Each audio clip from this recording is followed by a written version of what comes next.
نعرہ حیدر لگا کر ہم نے ثابت کر دیا. دیکھتا ہوں خاموش کون کون ہے.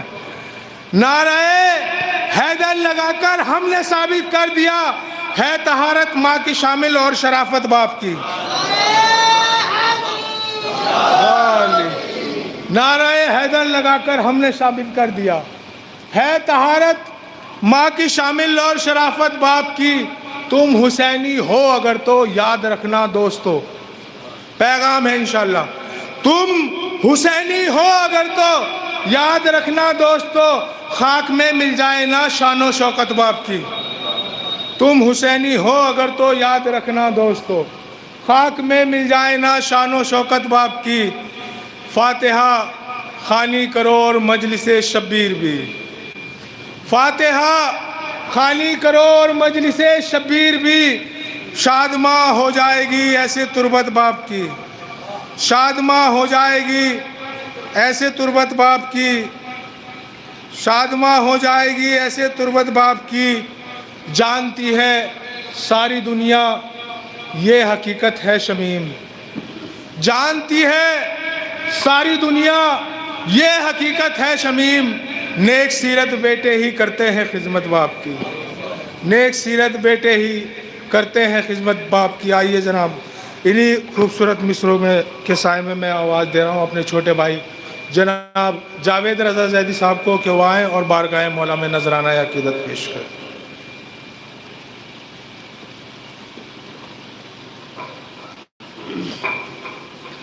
السلام علیکم ورحمۃ اللہ وبرکاتہ. آپ لوگوں سے التماس ہے کہ ایک مرتبہ سورہ الحمد اور 3 مرتبہ سورہ اخلاص کی تلاوت فرما کر محمد علی ابن محفوظ حسن کی روح کو ایصال فرمائیں.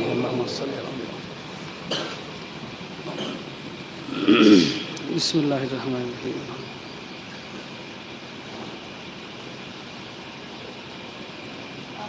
بسم اللہ الرحمن الرحیم. بسم اللہ الرحمن الرحیم.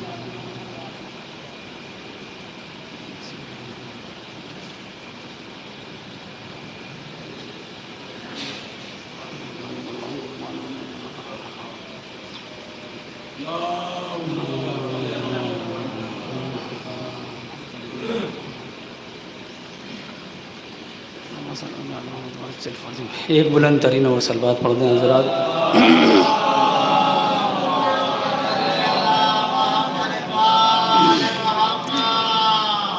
مومنین حضرات، یہ ایک مرحوم کے احصال ثواب کی مجلس ہے اور بارگاہ حضرت ابوالفضل العباس بھی ہے. تو چاہتا ہوں کہ چند شعر امام ابوالفضل العباس کی مناسبت سے پڑھ دیے جائیں اور اس کے بعد انشاءاللہ جس کلام کا مجھے حکم دیا گیا ہے باپ کی مناسبت سے جو اکثر پڑھتا رہتا ہوں انشاءاللہ مختصر سا وہ بھی سماعت کیجیے گا. درود پڑھ دیں بابا سے بلند کو.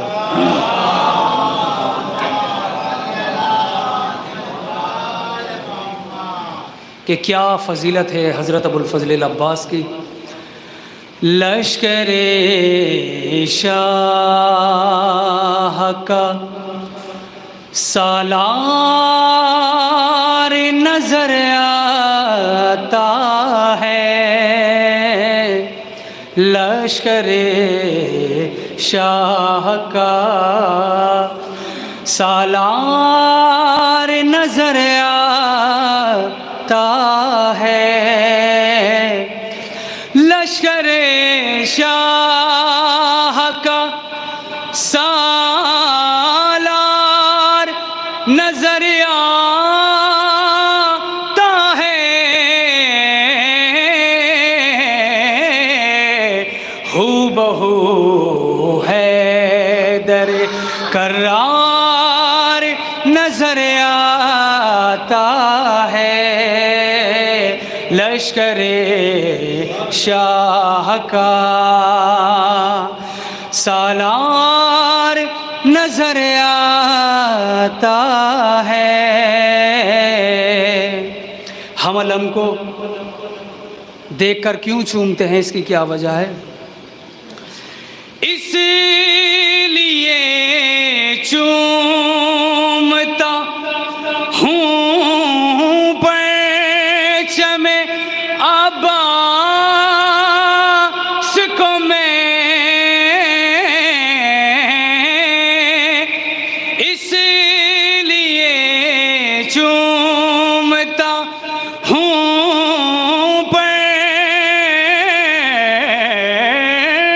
پرچم عباس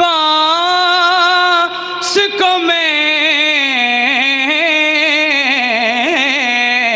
مجھ کو پنجے میں علمدار نظر آتا ہے، لشکر شاہ کا سالار نظر آتا ہے۔ درود پڑھ دے بآواز بلند۔ اور علم پر یہ پنجہ ہمیشہ چمکتا رہتا ہے، اس کی کیا وجہ ہے؟ پنجہ اس طرح چمکتا ہے علم پر، دیکھو پنجہ اس طرح چمکتا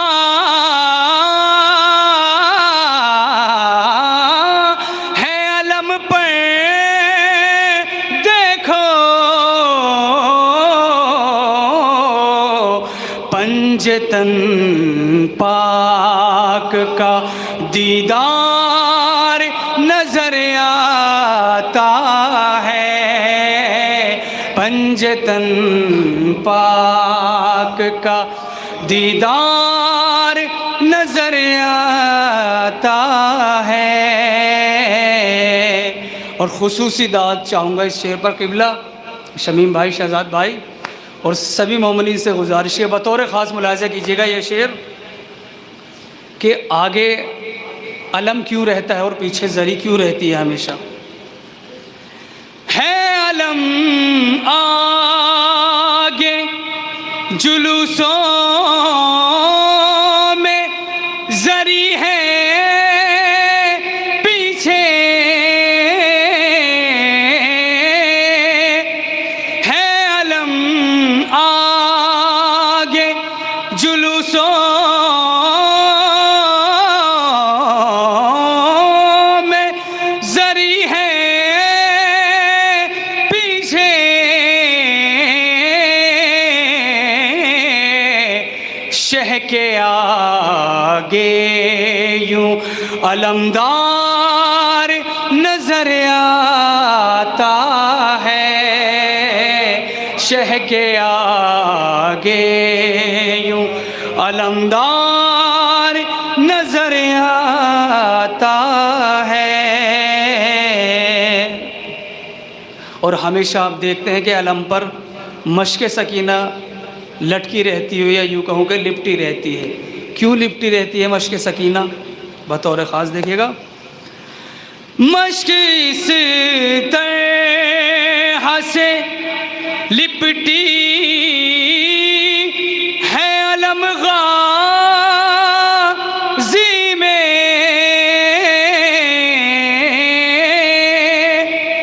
مشق اس طرح سے لپٹی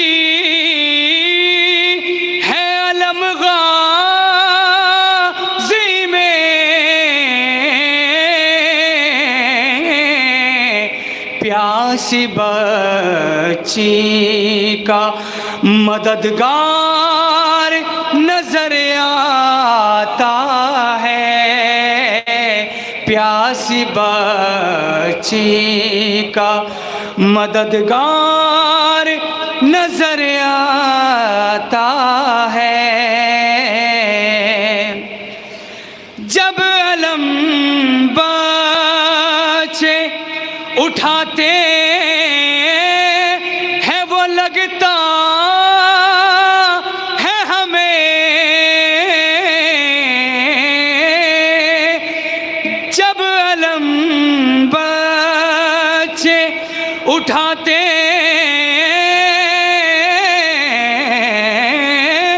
ہیں وہ لگتا ہے ہمیں، ننھے بچوں میں علمدار نظر آتا ہے، ننھے بچوں میں علمدار نظر آتا ہے لشکر شاہ کا. درود پڑھتے ہیں آواز بلند.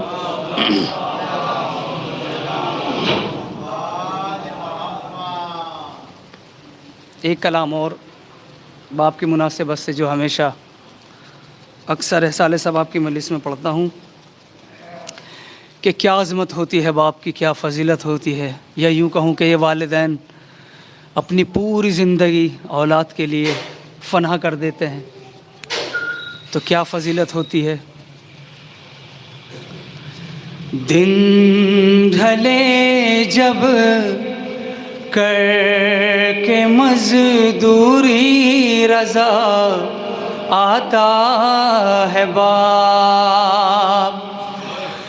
دن ڈھلے جب کر کے مزدوری رضا آتا ہے باپ. دیکھ کر ہنستے ہوئے بچوں کو سکھ پاتا ہے باپ. دن ڈھلے جب کر کے مزدوری رضا آتا ہے باپ. اور کیا گہرا اثر پڑتا ہے جس اولاد کے سامنے والد اس دنیا سے رخصت ہوتا ہے تو کیا گہرا اثر پڑتا ہے. سامنے آنکھوں کے جس بیٹے کے مر جاتا ہے باپ.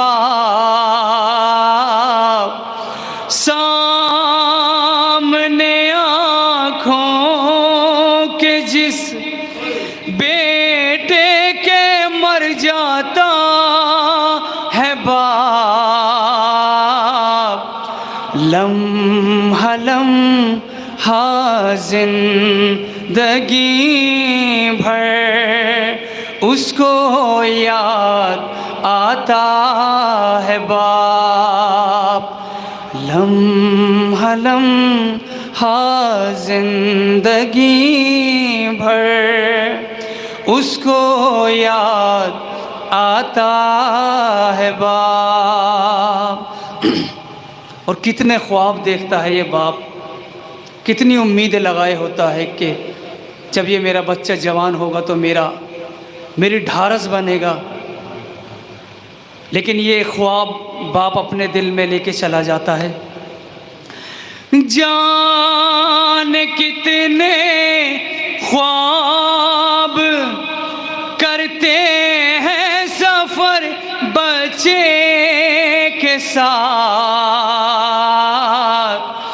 جان کتنے خواب کرتے ہیں سفر بچے کے ساتھ.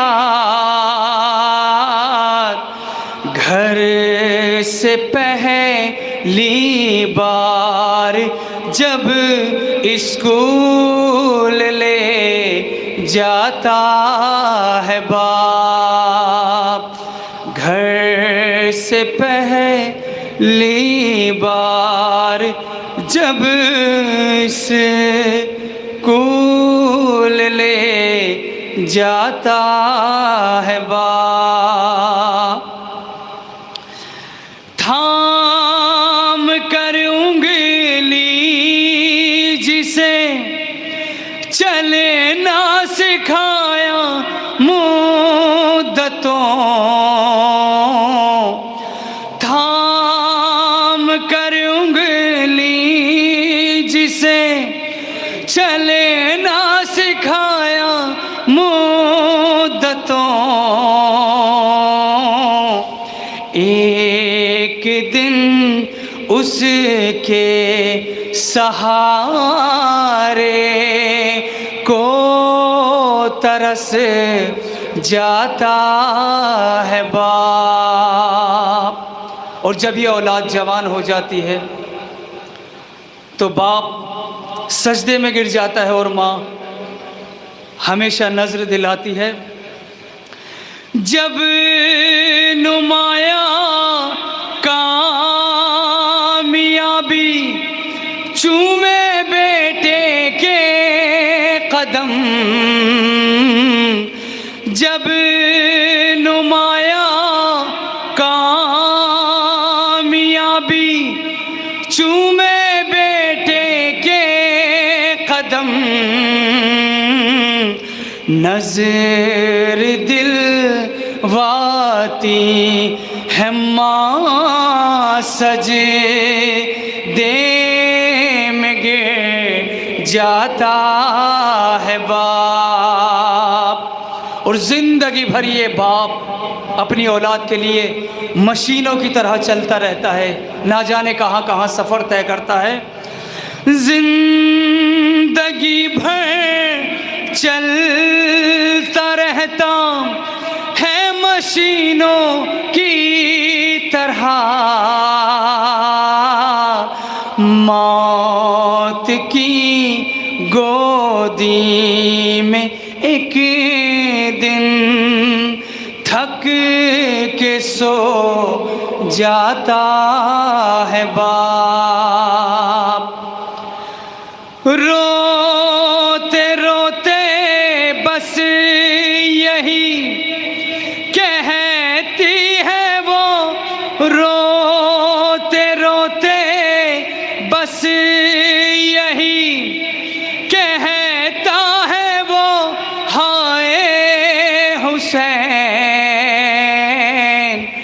جب کبھی اپنے جوان بیٹے کو دفناتا ہے باپ۔ روز عاشوراں بنا دیتی ہے ماں سقا ہمیں،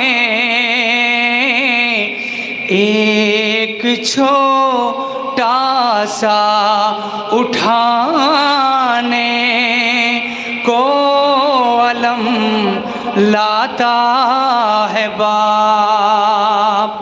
اور شام غریبہ میں شہزادی زینب نے اپنے بابا کو یاد کیا، کیا کہہ کے یاد کیا؟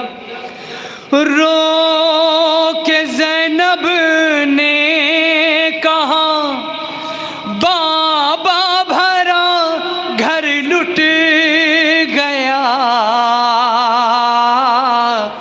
جب شب شام غریباں میں نظر آتا ہے باپ۔ اور روز عاشور جس وقت امام حسین کو اپنی آغوش میں لیا، امام حسین علیہ السلام نے حضرت علی اصغر کو اپنے ہاتھوں پر اٹھایا، گلے پر تیر لگ چکا تھا، تو میرے مولا اب یہ سوچنے پر مجبور ہو گئے کہ میں خیموں میں کس طرح جاؤں، کس طرح اس بچے کو رباب کو دکھاؤں، شہزادی سکینہ کو میں کس طرح دکھاؤں اس کے بھائی کو۔ تو میرے مولا کبھی آگے چلتے ہیں کبھی پیچھے چلتے ہیں۔ کیا کیفیت طاری ہوئی امام حسین کے اوپر، کیا کہوں گا حال اصغر، پوچھ بیٹھے جو رباب، آگے جاتا ہے کبھی پیچھے پلٹ آتا ہے باپ، مانگنے آتی ہے جب دربار میں باغ فدق، غم زدہ بیٹی کو جانے کتنا یاد آتا ہے باپ۔ اور امام حسین نے جس بچی کو نماز شب میں مانگا وہ اس دنیا سے رخصت ہوئی اپنے دل میں آرزو لے کر. کیا آرزو تھی کہ میں اپنے وطن مدینے چلی جاؤں. اور شہزادی سکینہ ہمیشہ ہمیشہ پیاسی رہی، ہمیشہ یہ بچی پانی مانگتی رہی. کیا کیفیت طاری ہوئی ہے. قید خانے میں ہوا کوہرام بچی مر گئی. قید خانے میں ہوا کوہرام بچی مر گئی. خواب میں ایک شب سکینہ کو نظر آتا ہے باپ. خواب میں ایک شب سکینہ کو نظر آتا ہے باپ. اور یہ مقطع ملاحظہ کیجئے، یہ عزاداری کا صدقہ ہے جو برزخ میں رضا. یہ عزاداری کا صدقہ ہے جو برزخ میں رضا. مجلسوں میں روتے ہیں ہم اور جزا پاتا ہے باپ.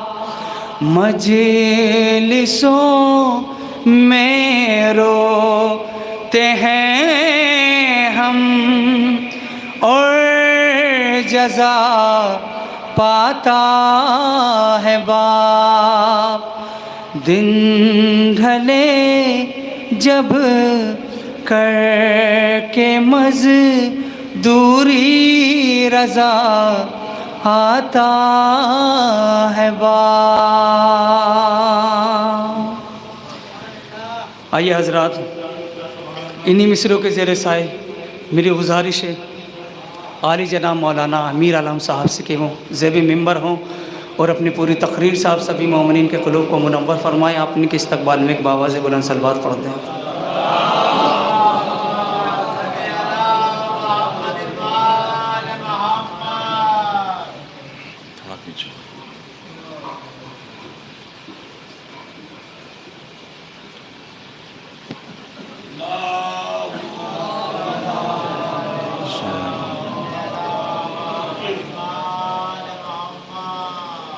رحم اللہ من قرأ الفاتحہ.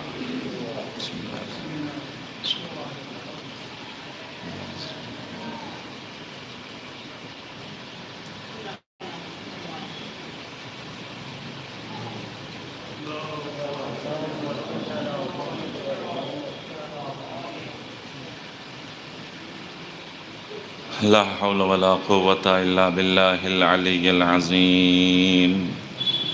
أعوذ بالله من الشيطان اللعين الرجيم. بسم الله الرحمن الرحيم. الحمد لله الواحد الأحد الصمد الذي لم يلد ولم يولد ولم يكن له كفوا أحد.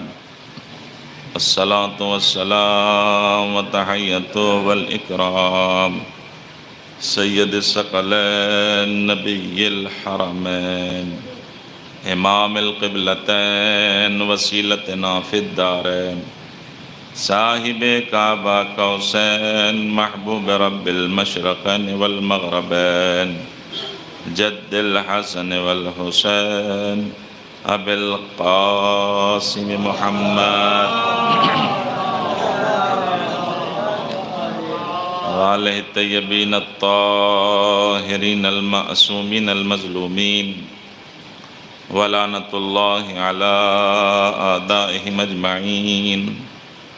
أما بعد فقد قال الله تبارك وتعالى في القرآن المجيد وهو أصدق الصادقين وقوله الحق. بسم الله الرحمن الرحيم. تبارك الذي بيده الملك وهو على كل شيء قدير. الذي خلق الموت والحياة ليبلوكم أيكم أحسن عملا. صلوات پڑھیں.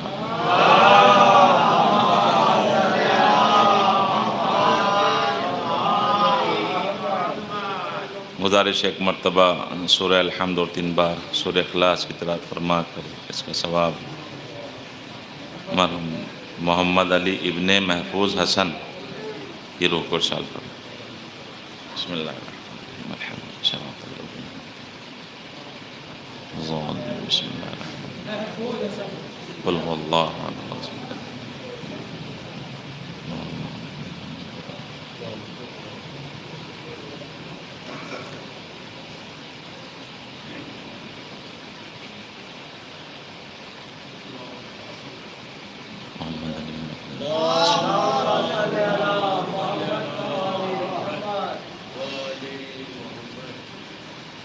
عظمت آل محمد پر مل جل کر بلند ترین صلوات پڑھیں.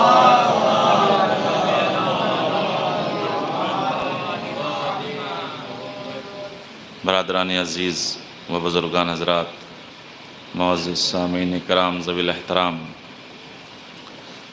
قرآن مجید کے سورہ ملک کی ابتدائی آیات جن کو تلاوت کرنے کا شرف حاصل کیا اور عنوان گفتگو قرار دیا ہے، چونکہ آج کی یہ مجلس ایک بندہ مومن، ایک عزاداران مظلوم کربلا میں سے ایک عزادار کی سوئم کی مجلس ہے، لہٰذا بارگاہ خداوندی میں دعا گو ہوں کہ پروردگارہ جو کچھ بھی ہم یہاں پر قرآن کی آیات تلاوت کریں یا آیات کے ذیل میں گفتگو کریں، اس کا جو اجر و ثواب ہو وہ مرحوم کی روح کو ارسال ہو جائے اہل بیت کے صدقے میں. ایک مل جل کے اور بلند ترین صلوات پڑھ دیں.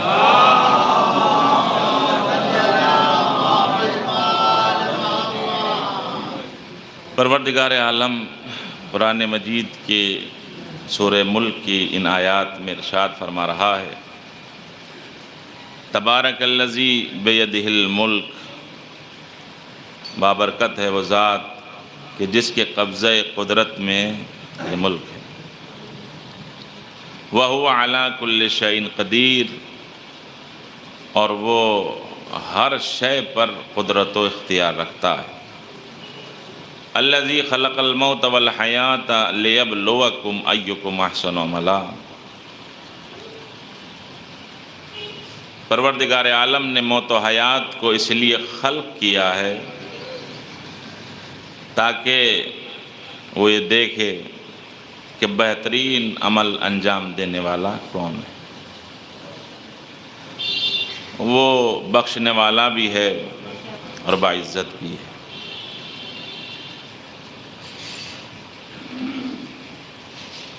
عمل ایک ایسا نام ہے کہ جس سے کوئی واقف ہو یا نہ ہو، لیکن بندہ مومن تو واقف ہے. کلام الہی میں متعدد مقامات پر عمل کا تذکرہ ہوا ہے.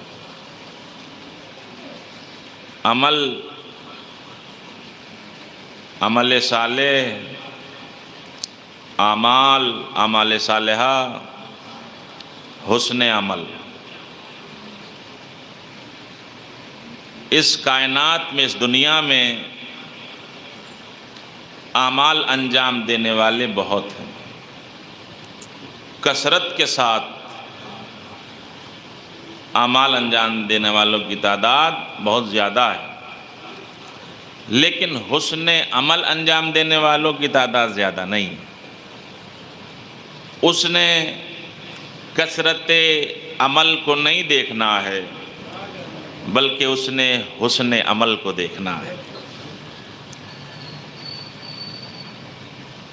یہ کب دیکھے گا؟ سب اس کے سامنے ہے، لیکن میدان محشر میں جانے والا جب جائے گا تو اس سے 3 سوال ہوں گے. اس سے 3 چیزوں کے بارے میں دریافت کیا جائے گا. جو عمل انجام دیا ہے وہ کس کے لیے انجام دیا ہے؟ پہلا سوال. دوسرا سوال، کس لیے عمل کو انجام دیا ہے؟ اور تیسرا سوال، کیسے عمل کو انجام دیا ہے؟ تو میدان محشر میں جو بھی جائے گا اس سے یہ 3 سوال ہوں گے، یہ 3 باتیں پوچھی جائیں گی. یہ دنیا عمل کرنے کا مقام ہے، عمل کرنے کی جگہ ہے. جب انسان کی روح قفس عنصری سے پرواز کر جاتی ہے تو اب یہ عمل انجام نہیں دے سکتا، اب یہ دوسروں کا محتاج ہوتا ہے. لیکن جانے والا جب میدان محشر جائے گا تو اس سے پوچھا جائے گا تم نے بہت سارے اعمال انجام دیے دنیا میں رہنے کے بعد، بتاؤ کس کے لیے ان اعمال کو انجام دیا؟ کس کے لیے اعمال انجام دیا اور کیسے عمل انجام دیے؟ اب کیا جواب دیا جائے، کیا پوچھا جائے، یہ ہمارے جاننے کی بات ہے. سویم کی مجلس ہے تو انشاءاللہ استفادہ کریں گے آپ لوگ، اور مجھے تو استفادہ ہوا ہی ہے کیونکہ کافی عرصے سے میں یہاں پہ ہوں اور جو بات آپ تک پہنچا رہا ہوں کمی کے ساتھ بات پہنچائی جاتی ہے. میدان محشر میں پہلا سوال ہوگا عمل کس کے لیے کیا؟ عمل کرتے، نماز پڑھی، روزہ رکھا، حج کیا، زیارت کی، مجلس کی، ماتم کیا، تبرک تقسیم کیا، کھانا کھلایا، لباس پہنایا، کسی کو تحفہ پیش کیا. یہ سارے کیا ہیں؟ اعمال ہیں. تو ہر عمل کے بارے میں کیا پوچھا جائے گا؟ یہ عمل کس کے لیے انجام دیا ہے؟ تو کیا جواب دیا جائے گا؟ دینے والا جواب دے کہ میں نے ہر عمل کو پروردگار تیرے لیے انجام دیا. تو جواب تبھی تو دے گا جب اس کے لیے انجام دیا ہوگا. مثلا میں مجلس پڑھ رہا ہوں، مجھ سے پوچھا جائے گا یہ مجلس پڑھنے کا عمل تو نے انجام دیا ہے، کس کے لیے؟ اب میں نے کس کے لیے اس عمل کو انجام دیا ہے؟ آیا پیسے لینے کے لیے، یا لوگوں کو دکھانے کے لیے، یا ریاکاری کے لیے؟ یہ تو میں جانتا ہوں، یہ میرا خدا جانتا ہے. لیکن اصل مسئلہ کیا ہے؟ اصل مسئلہ یہ ہے کہ جو ہم عمل انجام دیں وہ اللہ کے لیے. تو وہاں جب سوال ہوگا یہ عمل کس لیے انجام دیا، تو جواب کیا دیا جائے گا؟ پروردگار یہ عمل میں نے تیرے لیے انجام دیا ہے. پھر دوسرا سوال ہوگا کس لیے انجام دیا، مقصد کیا تھا، ہدف کیا تھا؟ پھر اس میں یہ بھی بات آ جائے گی. جب یہ بات آئے گی تو اس کا جواب ہوگا پروردگار ہم نے یہ عمل تیرا شکر ادا کرنے کے لیے انجام دیا.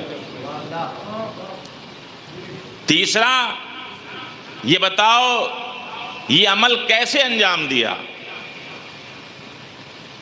تو جواب دینے والے کو جو بتانا ہوگا وہ یہ کہنا ہوگا پروردگارا میں نے اس عمل کو ویسے انجام دیا جیسے تیرے نبی نے انجام دیا، جیسے تیرے رسول نے انجام دیا، جیسے معصومین علیہ السلام نے انجام دیا.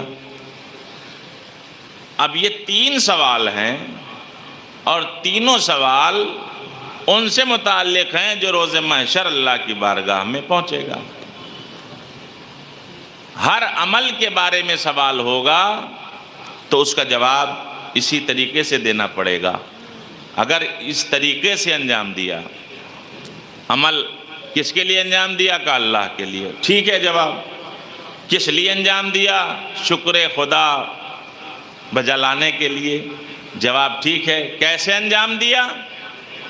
جیسے تو نے چاہا، تیرے رسول نے جیسے انجام دیا ویسے ہم نے انجام دیا۔ اب میں کیسے انجام دیا اس بات کو اور واضح کر دوں۔ حماد ابن عیسیٰ امام جعفر صادق علیہ السلام کے ایک صحابی ہیں، آ کے مسجد میں نماز پڑھنے لگے۔ 2 رکعت نماز پڑھی انہوں نے، امام دیکھ رہے تھے۔ انہوں نے آ کے امام کو سلام کیا تو امام نے فرمایا، لوگ دقت کیوں نہیں کرتے، غور کیوں نہیں کرتے، فکر کیوں نہیں کرتے؟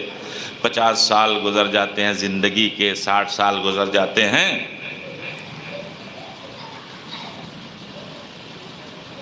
یہ غور کیوں نہیں کرتے کہ جو عمل انجام دے رہے ہیں اس کی کیفیت کیسی ہے، اسے کیسے انجام دینا چاہیے؟ یعنی امام کہہ رہے تھے تم نے جو نماز پڑھی ہے یہ صورت نماز کی درست نہیں ہے۔ ان کا فرزند رسول آپ بتا دیجئے کہ میں کیسے نماز پڑھوں؟ تو آپ اٹھے، آپ نے 2 رکعت نماز پڑھی اور پڑھنے کے بعد میں بتایا کہ ایسے پڑھو۔ یعنی عمل کیسے انجام دو؟ ایسے جیسے امام نے انجام دیا۔ بہت کم افراد ایسے ہوتے ہیں کہ جو نماز پڑھنے کے بعد یا کوئی عمل انجام دینے کے بعد اس کے بارے میں سوچتے ہیں، غور کرتے ہیں۔ مثلا ہم نے 2 رکعت نماز پڑھی تو پڑھنے کے بعد بس ہم نے تو پڑھ دی، اب یہ غور نہیں کرتے آیا ہماری جو قرأت تھی وہ ٹھیک تھی یا نہیں تھی، ہماری نماز میں خضوع و خشوع پایا جاتا تھا یا نہیں پایا جاتا تھا، رضا الہی کے لیے پڑھی یا کسی اور کے لیے پڑھی۔ یہ کمی کے ساتھ۔ اب مسئلہ یہ ہے کہ ہمیں یہ درس حاصل کہاں سے ہو؟ اعمال انجام دینے والے بہت گزرے ہیں، بڑے بڑے تاریخ اسلام میں واقعات گزرے ہیں، جنہوں نے قربانیاں بھی پیش کی ہیں، جو شہید بھی ہوئے ہیں، چھوٹے اور بڑے واقعات رونما ہوئے ہیں۔ لیکن ان تمام واقعات میں ایک واقعہ عاشورہ کا ایسا واقعہ ہے کہ طوفان اٹھے ہیں لیکن واقعے عاشورہ کو بجھا نہ سکے، گل نہ کر سکے۔ لہریں تو اٹھی ہیں لیکن اس واقعے کو پوشیدہ نہ کر سکی۔ تو اس واقعے عاشورہ کی عظمت اور اس کا احترام ہر انسان کی نگاہ میں کیسا ہونا چاہیے؟ بڑا مقام ہونا چاہیے۔ لیکن اس کے باوجود اعتراض ہوتا ہے، سوالات ہوتے ہیں۔ عاشورہ کا واقعہ ہم اس کا احترام کرتے ہیں، ہم اس کا اکرام کرتے ہیں، ہم اسے عظیم جانتے ہیں۔ اس کی ہمارے پاس دلیلیں ہیں۔ 2 سوال ہیں۔ عاشورہ کے واقعے کی تعظیم کیوں کریں اور کیسے کریں؟ اب یہ بات ہمارے جاننے کیونکہ ماہ اعضاء قریب ہے۔ محرم الحرام کی 10 تاریخ کو عاشورہ کا واقعہ رونما ہوا ہے، تو ہم عاشورہ کے واقعے کی تعظیم کیوں کریں اور کیسے کریں؟ یہ 2 باتیں ہمیں انشاءاللہ اس میں جاننی ہیں۔ تو ہم جانیں گے تو آگاہی ہوگی اور پھر اپنی زندگی کو اور اپنے معاملات کو ویسے لے کے آگے بڑھیں گے۔ ایک صلوات پڑھ دیجیے عظمت آل محمد علیہ السلام پر۔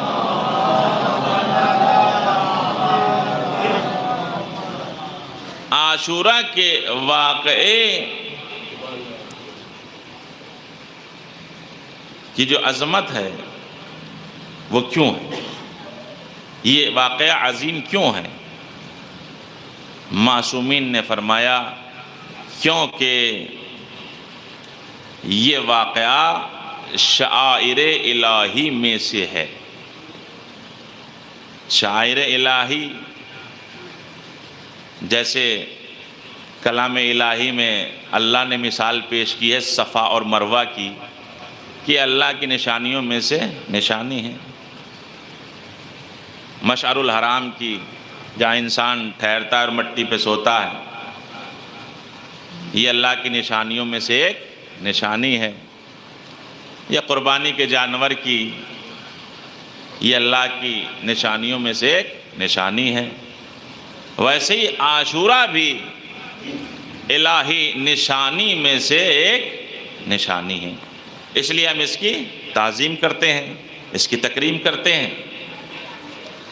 جب پہلے مدینے سے لوگ مکہ آتے تھے اور اونٹ کو لے کے آتے تھے، اس پہ ایک نشان بنا دیتے تھے، پتہ چل جاتا تھا کہ یہ علامت، یہ نشان جس شتر پہ بنی ہوئی ہوگی وہ ہوگا کہ جو مکہ جائے گا۔ ویسی علامت ہوتی ہے۔ اب عاشورہ میں کیا ہوا؟ عاشورہ کے واقعے میں جو ہوا ہے اس میں بہت سارے اسباق ہیں، بہت سارے درس ہیں جس سے ہم رہنمائی حاصل کر سکتے ہیں۔ پہلی وجہ تو آپ کے سامنے بیان کی کہ اللہ کے لیے اگر کوئی جانور انسان لے کے جائے تو یہ علامت بن جاتا ہے، شاعر الہی میں سے ہو جاتا ہے۔ تو حیوان کا احترام ہے، حیوان کی عظمت ہے۔ جس حسین نے اپنا بھرا گھر اللہ کے لیے قربان کر دیا، اب اس کی عظمت کوئی اندازہ لگا سکتا ہے؟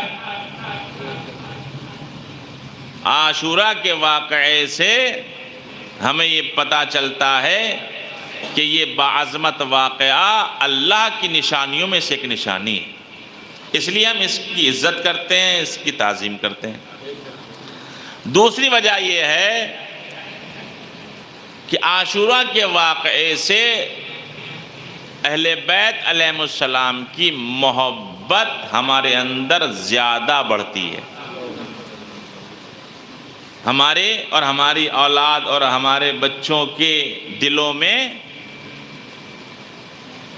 اہل بیت علیہ السلام کی محبت میں کیا ہوتا ہے؟ اضافہ ہوتا ہے۔ میں آپ کے سامنے ذکر کروں، اللہ کے رسول حضرت محمد مصطفیٰ صلی اللہ علیہ وآلہ وسلم ارشاد فرماتے ہیں کہ اپنے بچوں کو تعلیم دو 3 خصلتوں کی۔ پہلی خصلت یہ ہے کہ اپنے بچوں کو یہ تعلیم دو اور بتاؤ کہ ان 3 خصلتوں میں سے پہلی خصلت یہ ہے کہ تمہارے بچوں کے دلوں میں تمہارے رسول کی محبت ہونی چاہیے۔ یعنی جب آپ اپنے بچوں کو پروان چڑھائیں، پرورش کریں، ان کی پرداخت کریں، تو پرورش کے ساتھ ساتھ تمہارے رسول کی محبت بھی اس کے دل میں پرورش پانی چاہیے۔ پہلی خصلت۔ دوسری خصلت پیغمبر فرماتے ہیں کہ اپنے بچوں کی پرورش کے دوران تمہیں کیا کرنا ہے؟ تمہارے رسول کی محبت پرورش پانی چاہیے ان کے دلوں میں، رسول کے ساتھ ساتھ آل رسول کی محبت بھی پرورش پانی چاہیے۔ یہ دوسری بات ہے۔ اور تیسری بات پیغمبر نے فرمایا کہ قرآن مجید کی تلاوت کرتے رہنا چاہیے۔ یہ 3 خصلتیں ہیں، یہ 3 عادتیں ہیں جو پیغمبر فرما رہے ہیں۔ اب پیغمبر نے فرما دیا تو واقعہ عاشورہ کا جب تذکرہ ہوتا ہے، ذکر ہوتا ہے، تو اس واقعے سے اہل بیت رسول کی محبت ہمارے دلوں میں بھی اور ہماری اولاد کے دلوں میں بھی بڑھتی ہے، یہاں تک کہ جو ہماری آنے والی نسلیں ہوتی ہیں ان کے لیے بھی ورثے کے طور پہ ہم لوگ اسے تیار رکھتے ہیں۔ ایک صلوات پڑھے بر محمد و آل محمد۔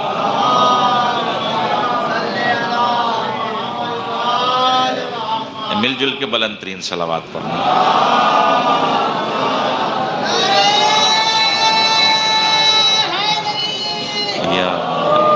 زیادہ دیر کی تقریر نہیں ہوتی میری، آپ جانتے ہیں، لیکن آپ لوگ ذرا بیداری کے ساتھ سنیں، ایک اور صلوات پڑھ دیں۔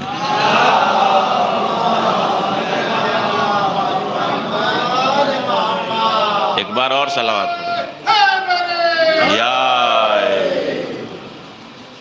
واقعہ عاشوراء کی جو تعظیم ہے، کیوں کریں؟ کیونکہ یہ شاعر الہی میں سے ہے۔ واقعہ عاشوراء کے ذریعے ہمارے اور ہمارے بچوں کے دلوں میں محبت رسول، محبت اہل بیت میں اضافہ ہوتا ہے۔ دوسری بات ہے۔ تیسری وجہ یہ ہے، واقعہ عاشوراء کی تعظیم اس وجہ سے ہے کیونکہ یہ واقعہ عاشوراء ظلم کے خلاف ہمیں آمادہ کرتا ہے۔ جیسا ظلم، جیسی بربریت، جیسا تشدد واقعہ عاشوراء میں آل رسول پہ ہوا ہے، ایسا کہیں نہیں ہوا۔ لہٰذا وہ واقعہ عاشوراء ہمیں کیا کرتا ہے؟ ظالم کے خلاف آواز بلند کرنے کے لیے آمادہ کرتا ہے، ہمیں تیار کرتا ہے۔ چوتھی بات یہ ہے کہ واقعہ عاشوراء سے ہمیں درس حاصل ہوتا ہے۔ کہ وہ درس کیا حاصل ہوتا ہے؟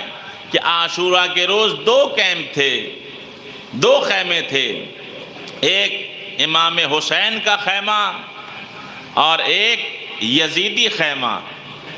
اب ان دو خیموں سے ہمیں درس حاصل کرنا ہے۔ درس کیا حاصل کرنا ہے؟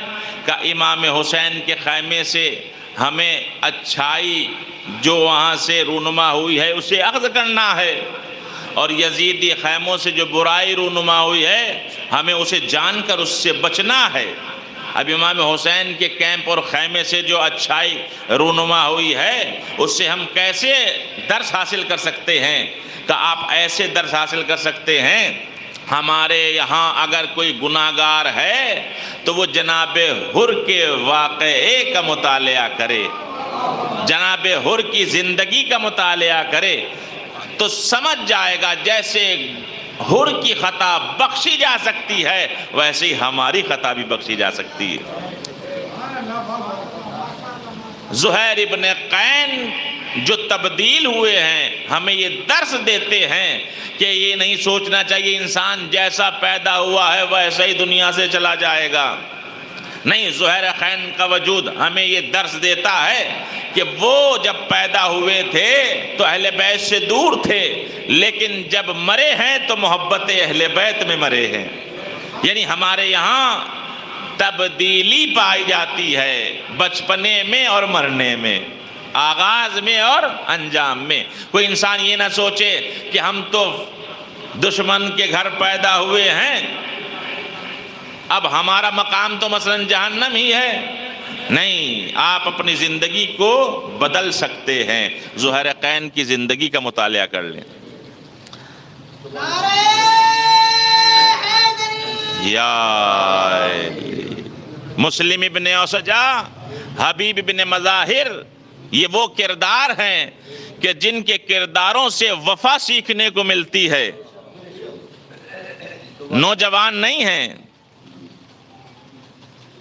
بزرگ ہیں، بوڑھے ہیں، لیکن ایسی وفا انجام دی کہ ہم اس سے درس لے سکتے ہیں جیسے انہوں نے وفا امام کے لیے اپنے اندر پیدا کی اور اسے عملی جامہ پہنایا، ویسے ہی ہم بھی پہنا سکتے ہیں۔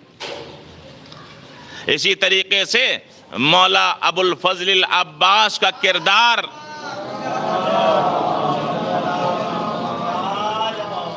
بلند ترین صلوات پڑھ دیں مل جائے۔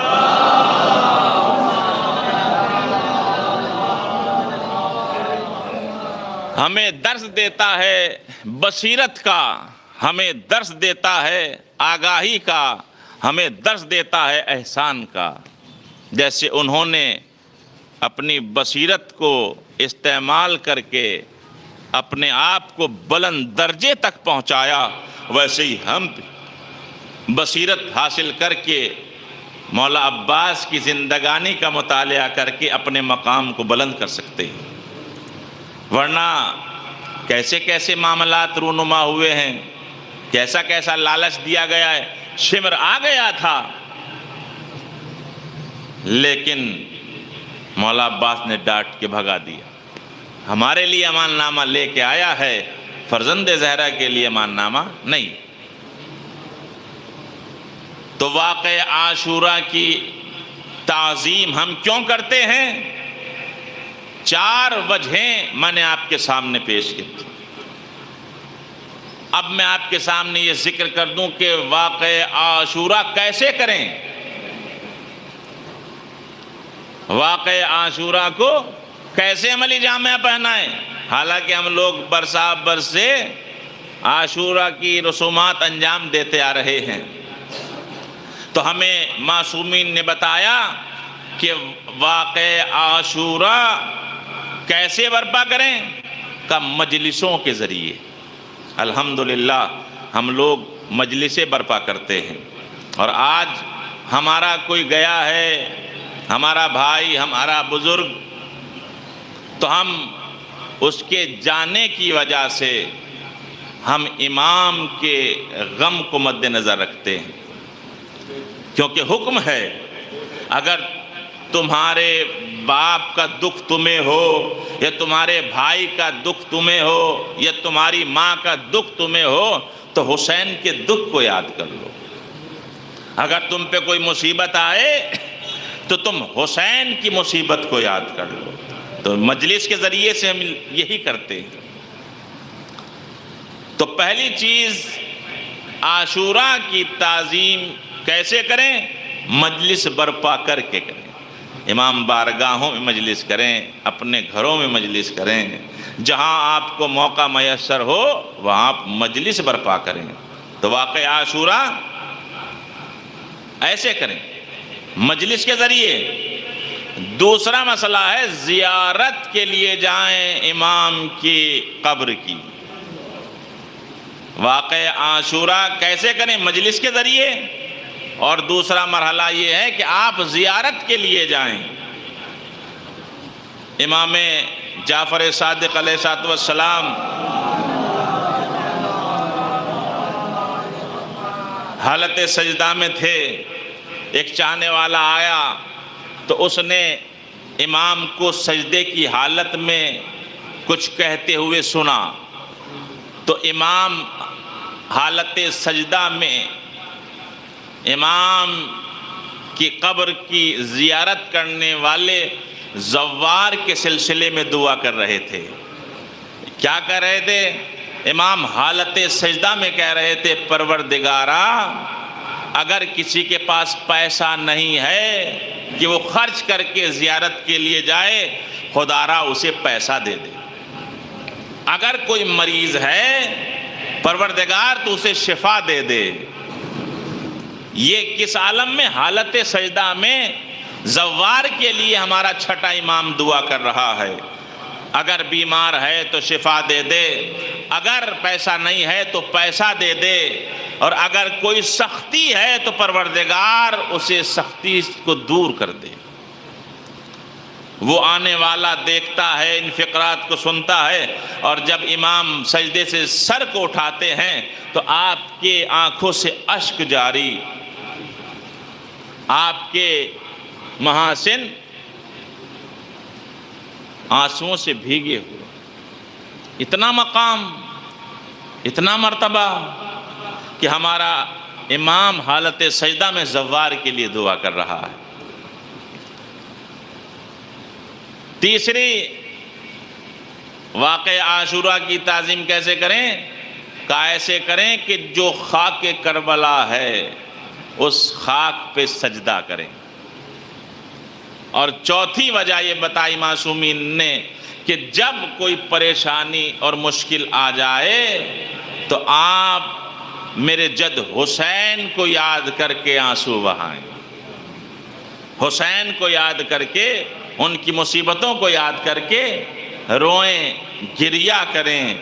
اب یہ سلسلہ جو رونما ہوا ہے معصومین کی زندگی سے، ہمارا چوتھا امام جب تک زندہ رہا گریہ کرتا رہا، روتا رہا۔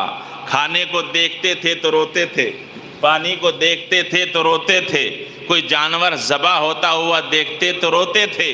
لہذا تنہا تھے، اکیلے تھے، یہ اپنی زندگی کو مجلس تنہائی کے عالم میں اس طریقے سے انجام دے رہے تھے۔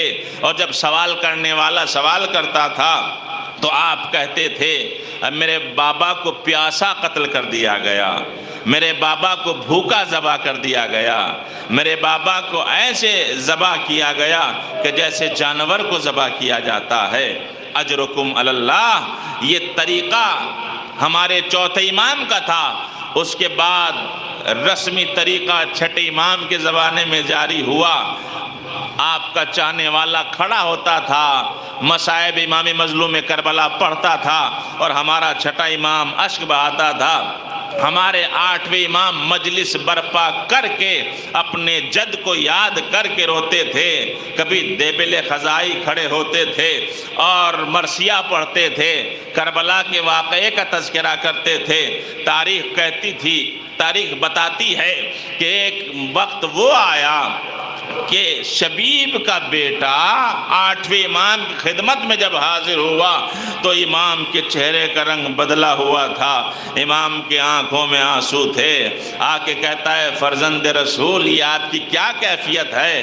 تو امام نے فرمایا تو جانتا نہیں ہے محرم کا آغاز ہو گیا، تجھے پتہ نہیں ہے کہ محرم کی ابتدا ہو گئی ہے؟ اجرکم علی اللہ، کہ آپ رو رہے ہیں، آپ گریہ کر رہے ہیں۔ تو امام نے فرمایا اے شبیب کے بیٹے کیسے نہ روؤں، کیسے نہ گریہ کروں؟ یہ وہ محرم کا مہینہ ہے کہ زمانہ جاہلیت میں لوگ جنگ نہیں کرتے تھے اس کے تقدس کی وجہ سے، لیکن میرے جد حسین کو اسی مہینے میں ذبح کیا گیا، اسی مہینے میں میرے جد سے جنگ لڑی گئی ہے۔ اجرکم علی اللہ۔ امام فرماتے ہیں اور بتاتے جاتے ہیں کہ کربلا میں کیا ہوا۔ امام پیاسے شہید کیے گئے، امام بھوکے شہید کیے گئے، امام کے سامنے امام کا بھرا گھر قتل کر دیا، چاہنے والوں کو شہید کر دیا۔ کبھی امام اون و محمد کی لاشوں کو لاتے ہیں، کبھی امام عباس کے کٹے ہوئے بازو کو لاتے ہیں، کبھی امام علی اصغر کا لاشا لے کے آتے ہیں۔ کربلا کے میدان میں حسین پہ بڑی سے بڑی مصیبت گزری۔ ارے کیسے ہم اپنے امام کی ان مصیبتوں کو یاد کر کے گریہ کریں؟ یہ گریہ کا مقام ہے، یہ گریہ کا محل ہے۔ ایک ہمارے درمیان سے ہمارا عزیز گیا ہے، ہمیں بڑا دکھ ہے، بڑا درد ہے، لیکن ہم رو رہے ہیں حسین کی مصیبت کو یاد کر کے، ہم گریہ کر رہے ہیں حسین کی مصیبت کو یاد کر کے، کیونکہ امام نے فرمایا ہے ارے جب تم پہ کوئی مصیبت ہو تو میرے جد کو یاد کر کے رویا کرو،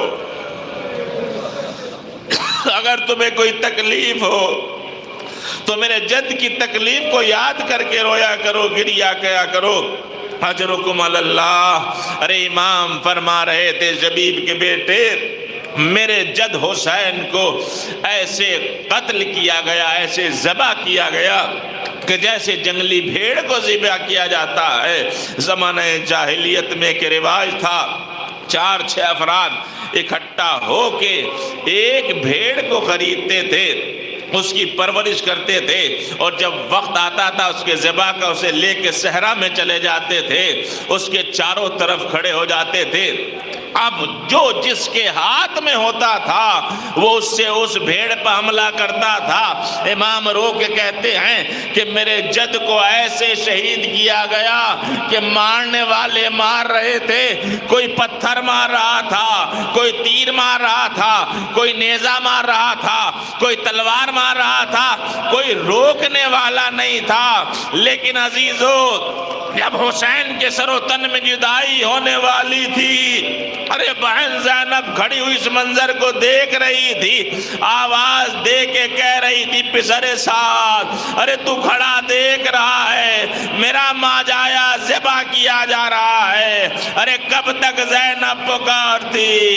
حسین کے سر و تن میں جدائی ہوئی، زمین کربلا کو زلزلہ آیا، نہر فرات کا پانی نیزوں اچھلنے لگا، سیاہ آندھیاں چلنے لگی، ایک صدا بلند ہوئی، اللہ قتل الحسین بکربلا، اللہ ذبح الحسین بکربلا، حسین قتل کر دیے گئے، حسین ذبح کر دیے گئے۔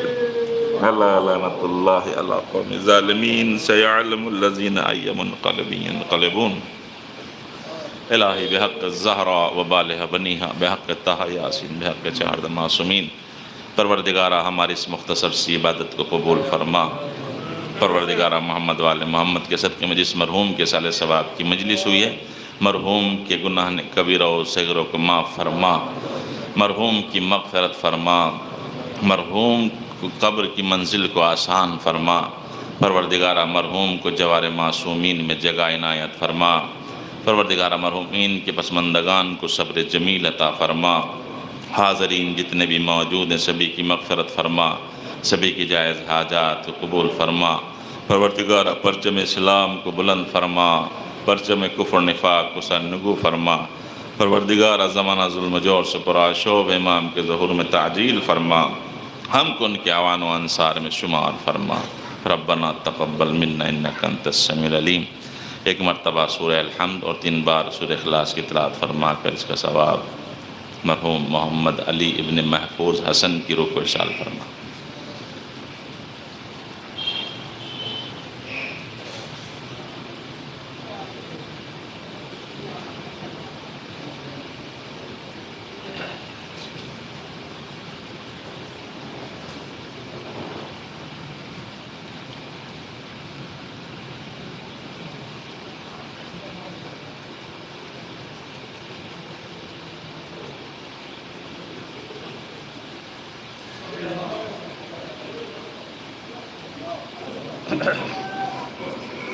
السلام علیکم یا ابا عبداللہ، السلام علیکم ابن رسول اللہ، السلام علیکم وعلی جدک و ابیک، السلام علیکم وعلی امک و اخیک، السلام علیکم ورحمۃ اللہ وبرکاتہ، السلام علیکم یا غریب الغرباء، السلام علیکم یا معین الضعفاء والفقراء، السلام علیکم یا شمس الشموس، السلام علیکم یا انیس النفوس ایہا المدفون بارض طوس، السلام علیکم یا ابا الحسن علی بن موسیٰ رضا ورحمۃ اللہ وبرکاتہ، السلام علیکم یا مولانا یا صاحب العصر والزمان سیدی الامان الامان الامان من فتن الزمان، السلام علیکم یا شریک القرآن، السلام علیکم یا امام الانس والجان، حج اللہ تعالیٰ فرجک وسع اللہ تعالیٰ مخرجک و ظہورک وجعلنا من انصارک و اعوانک و رحمت اللہ وبرکاتہ۔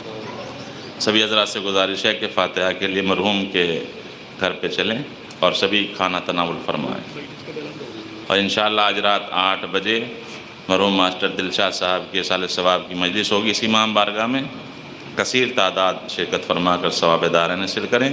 مولانا نامدار صاحب مجلس کو خطاب فرمائیں۔